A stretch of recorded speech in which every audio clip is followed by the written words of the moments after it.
Hi, I'm Heather Conan, and I am the director of the Daniel Project through Christian Educators Association.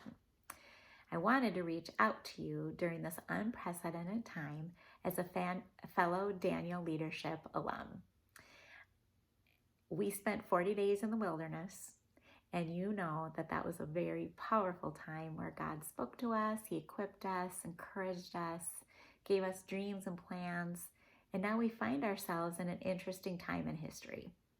I was recently reading in Esther about Esther, who was also found herself in a very precarious time in history. She also found herself in a place of influence.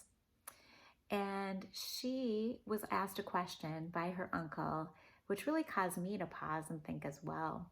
In Esther 4:14, he said, "And who knows whether you have not come to this kingdom for such a time as this?"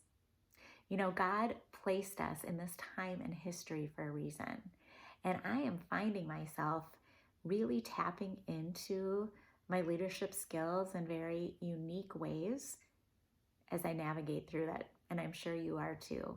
You know, really working on motivating people and motivating myself is a different way of doing things. Also managing students and collaborating with others. Maintaining and creating relationships is totally different, yet so important to stay connected during this time.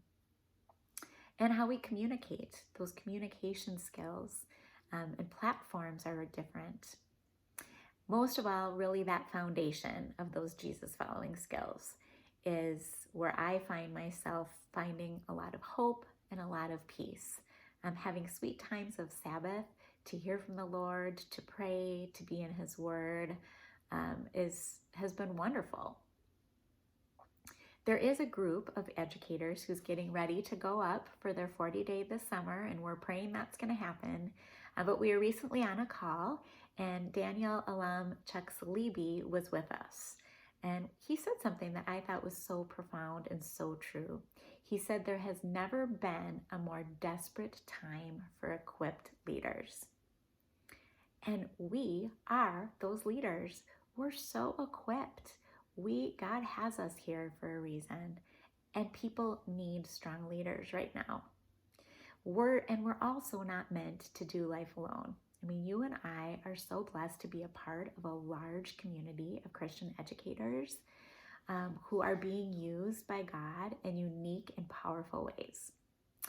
So as we're navigating this, as we're going through it, I would love to know how you see God working through during this pandemic. What are ways He's using you to impact others? And I also would love to pray for you. Daniel was such a great example of praying through times of crisis. And we are reminded that we can do that too. We have access to the Lord in prayer. And there's power in people praying for each other. So please let me know how I can pray for you during this season as God is using us to transform our schools with God's love and truth. I hope you have a blessed day.